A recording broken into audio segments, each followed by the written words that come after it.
Hello everyone, I welcome all of you on this massive open online course, and today I will cover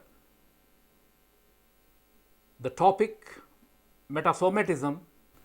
When a metamorphic rock undergoes significant changes in the chemical composition during recrystallization, the process of change is referred to as metasomatism. This can be brought about by the chemical active fluids, mainly H2O and CO2, which add or subtract materials during recrystallization of the rocks in the solid state. Demonstration of metasomatic active depends on chemical evidence in that the original rock differed in composition from the final products. Experience has been shown that the metasomatism actually takes place without change of total volume.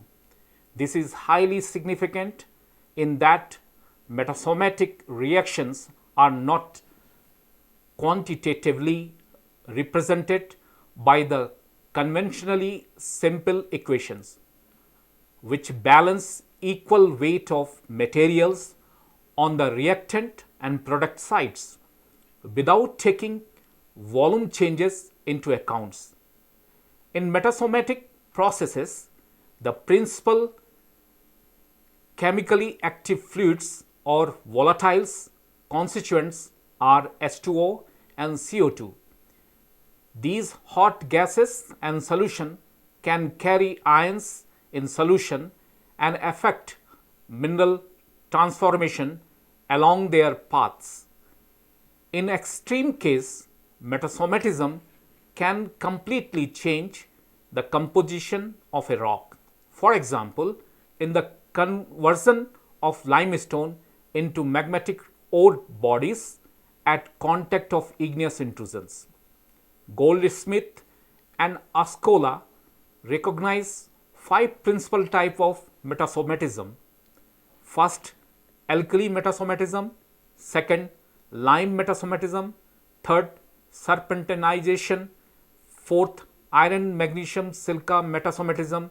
And fifth, metasomatism with introduction of boron, fluorine, chlorine, etc. Now take up alkali metasomatism. This is frequently observed during metamorphism when alkali migration occurs. This results into replacement of microcline by albite, forming thereby myrmekite at the border between plesioclase and potash feldspar. Second, new information of albite and potash feldspar. It is by this process that many metamorphic rocks like peltic schist were assumed to have been converted into granite looking rocks.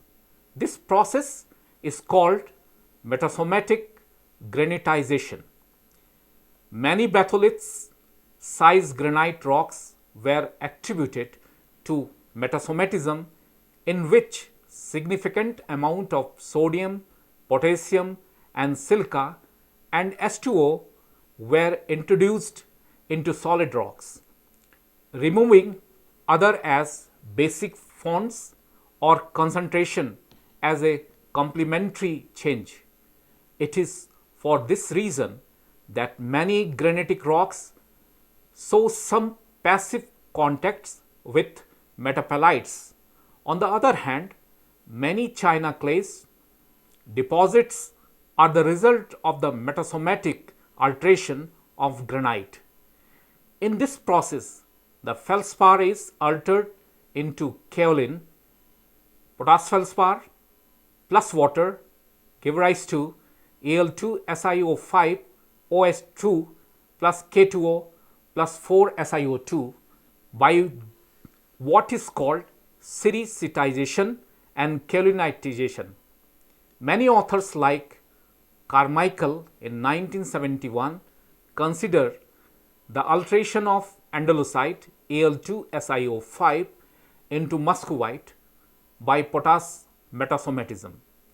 By the same mechanism, the crystallization of microcline or albite is contemplated at the expenses of other phase by potash and sodium metasomatism. It is indeed a pertinent question as to how great distance such as alkali migration could be effective. Experiments of Black-Brown in 1968 showed that migration of ions in the solid state is of the order of few millimeter only. Lime metasomatism. At temperature corresponding to green schist faces, certain calcareous rocks may form calcilicate minerals such as dapsite, gracilorite, idocrase and scapolite, which form at contact of marbles and granitic intrusive bodies.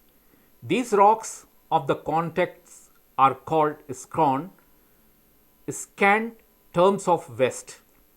When a granite intruded a limestone rocks, the contact act as a site of high mobility of fluids that have two origins, one associated with the intrusion and the other fluids liberated from dehydration and decarbonation reaction in the wall rocks. The granite fluids dissolved Si of the granite, while CO2 rich fluids from the country rocks dissolved calcium and other elements. These high temperature fluids develops chemical potential between these two environments, igneous metasediments, and diffuse Si towards the limestone and calcium and other elements towards the granite. The dissolved elements are transported along grain boundaries and get precipitated at a certain distance from the contact, which is a zone of low energy. This mutual diffusion of Si towards the limestone and calcium and other elements towards the granite developed calcite, quartz, wollastonite, etc. Furthermore, since the granite contains a notable amount of alumina, Fe, Mg, potassium, sodium, we get at the contact a varied mineral assemblages of hematite, gracilorite, vesuvinite, heidelbergite, etc. The convective fluids may also dissolve other elements successively and precipitated them. This is how tungsten in the form of silicate CaWO4 have formed. Some of the best described example of the lime metasomatism and those accompanying ore deposit of Sudan. Here, the ore bodies consisting of hematite or magnetite with quartz and sulfide ores is bordered by reaction scorn of magnetite, dapsite, andradite, tremolite formed by the reaction of the dolomite and the intrusive granite bodies.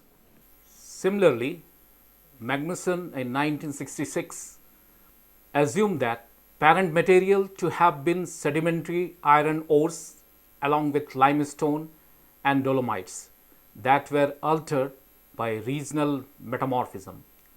Serpentinization. During serpentinization, it is akin to H2O metasomatism. The Mg silicate serpentine form from other Mg bearing silicates such as pyroxene and olivine, whereby Fe is removed along with some Mg by such reaction as Mg2SiO4, phosphorite, plus 4H2O give rise to Mg3Si2O5OH4, that is serpentine plus 4MgO. But serpentinization probably can be result from the reaction of aqueous residual solution proceed by cooling of olivine rich pedotites magma, that is autometamorphism. FeMg silicate metasomatism. During FeMg silicate metasomatism, the classic example of FeMg silica metasomatism in silicate rocks and quartzite is in the Precambrians of Finland and Sweden. Askola in 1914 proposed that in the Oslo district of Finland, MgFeSi from the granitoids get introduced into adjoining limestone and formed tremolite, Heidelbergites, hornblende and andesite. When MgFeSi introduced into the quartzite feldspathic leptitite, the result was the production of corderite anthophyllite gneisses with complementary removal of calcium and sodium. Metasomatism with introduction of boron, fluorine, chlorine and CO2. The result of the introduction of these elements are boron introduction from borosilicates and formation of tourmaline, etc. Fluorine introduction from Grayson rocks, quartz, muscovite, topaz rock form. Chlorine and CO2 introduction leads to scapolite formation, etc. The reader is advised to look into these evidences in field as well as in thin section of rock bearing investigated.